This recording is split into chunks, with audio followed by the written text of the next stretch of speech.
Hello, hello, I'm back again. My memory is killing itself, so it's taking 4 years to actually click the record button, but I want to show you my the camera system so far from my redacted light client for editing. It's for Assault Cube, so basically it adds more control within the actual demo system. Um, and a bunch of editing enhancements that could possibly make the Assault Cube editing community a thing, and have more advanced edits, something like you would see in CS 1.6 and stuff like that.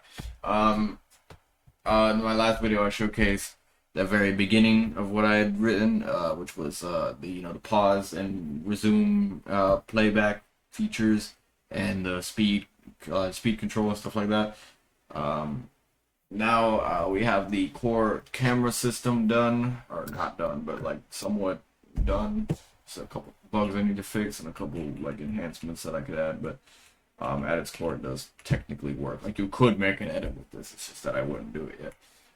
So as you can see, I've already created a cinematic little camera sequence just as an example, but if I fly around, you'll see it actually draws a line just like how it was in BO3.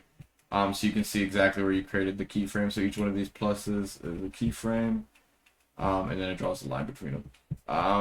It's simple OpenGL stuff, but you can also go to each keyframe after you've placed them. I'll show this soon, but see if I want to go to previous keyframe.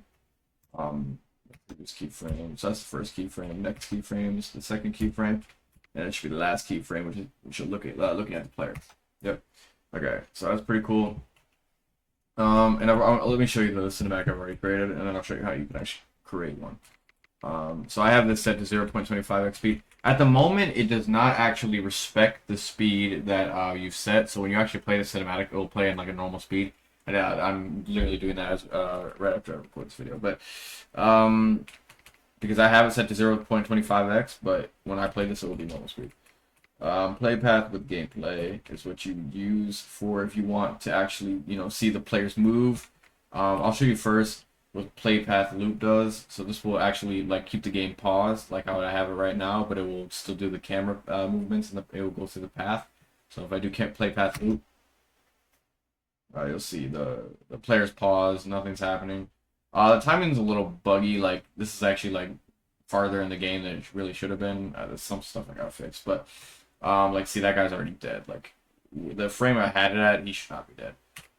Play path once, and this will basically just not loop it because as you saw before, it was looping. But and then we finally have play path with gameplay. So after using play path with once, yeah, see this will actually break the timing. So that happens when you click play path once, but if you just click play path with gameplay again, that won't happen. I gotta fix that. But yeah, this is the original Sin I created. And as you can see, it works pretty well. And it kind of works like BO. I mean, I'll show you in a second, but it works like BO3. You create them the same way, really. And then you can stop the pathway if you like. Say for example, I was midway through a Sin, I want to stop it. Just go stop path. That's an issue I need to fix. It doesn't actually pause when you stop path. That's a little annoying. But yeah, you can clear keyframes. Actually, I will do that because I'm gonna show you create one. And it's the same thing like you want to do like a simple map cinematic. Let's create one. So I'll just create the same thing.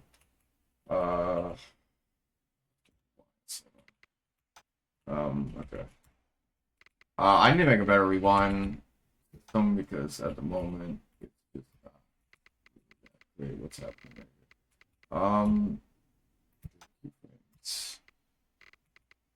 What is happening? Okay, the rewind system is just not working, so that's lovely. Okay, whatever. I'll just make another cinematic for now. So we have this guy right here. Let me move him a little bit. So basically, it's the same way with BO3. You just kind of resume and pause, then you kind of find what position you. Why the hell are they not? Okay, so as you can see, it's like, again, it's not resetting the speed, so they're pause. It's fine. So yeah, the speed issue I have to fix, but So let's make sure it's set to 0.25x. And we'll create the first keyframe. There's also this weird bug where it like locks on for some reason. It's really annoying. Okay, see, there's some issues. Sometimes I have to fix that. It will just teleport you back to that location if you accidentally go to the map or the overview or whatever that's called. So here we go, we're back. Now I'm gonna create the first keyframe, add keyframe, and then I'm just gonna do resume and let him move a little bit, get him to there, and then we'll pause demo. So if you're an editor, you'll see this is quite familiar. Add keyframe, and then let's do it again. We'll do 3 this time. We'll do 3 keyframes like I did last time, and we'll do resume demo. We'll get them till he's around the corner, something like that, you know. Pause demo, and then this also affects the speed. Add keyframe. Okay, and so as you can see, we now this is gonna go to the box. So that's a little annoying, but that's what it is. Play path with gameplay now, and you'll see it works. It definitely could be better, but with time yeah, as you can see, it did work. Also, this was just a dog shit thing to do, but it was not the greatest keyframe placement. Like, you could definitely do better with keyframe placement here. Like it was my fault. See, the more keyframes you add, the less you'll probably go through walls. It's not even. I think BO3 is the same way, so I think it's a fine implementation. Just place your keyframes better, honestly. But yeah, as you see, it works pretty well. So really, all I gotta fix is the speed because, like I said, I had it set to 0.25x, but as you can see, this is obviously not 0.25x. This is normal speed. So I wanted to respect whatever speed you actually set. So I have to fix that, and then at that point, it's pretty much just usable. Other than the annoying teleportation bugs and crap like that. But and then from that point, it's just a matter of adding more features like, you know, like FOV and get out of the way, like FOV and stuff like that. But I'll also show you. I mean, it's the same thing, but like I'll show you how like you would do like a little simple map cinematic.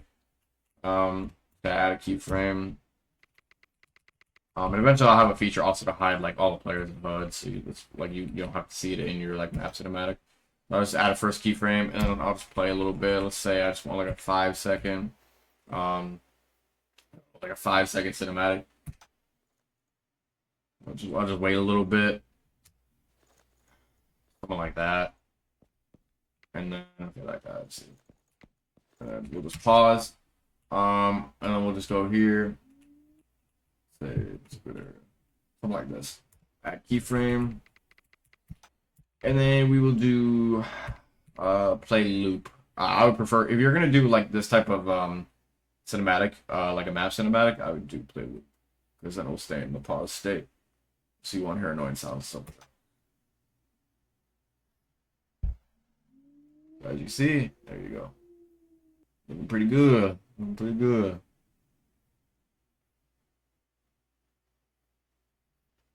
And again, this is play loop, so it will just continuously loop. Again, we'll have the hide HUD fix eventually. I haven't actually implemented that.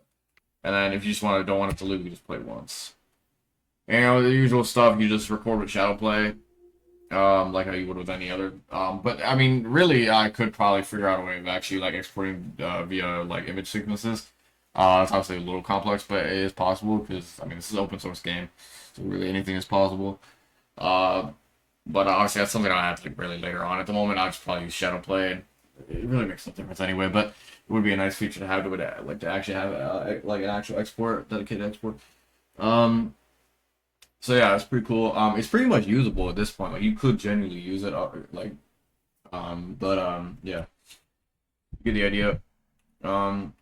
I would also like it if you could do it like BO3. You can actually control like these points. Like if I want to delete, because right now you can't actually delete an individual keyframe. You can only like clear them. So that would be nice. If you could actually like select one, that would be really nice. Like if I want to go to this, I have two keyframes. I will say I want to go to this keyframe. I like select this one, then I would have the options for that specific keyframe. And it wouldn't affect the other one. That would be cool. Like it's exactly how I'll be able to get.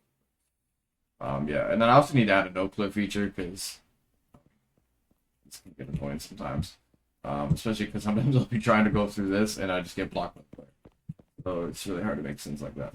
So there's a bunch of enhancements like that. But at the moment, it's going pretty well. So, yeah. That's ACES for you. Or ACE. I don't even know the name of my own program. ACE. Yeah. Okay.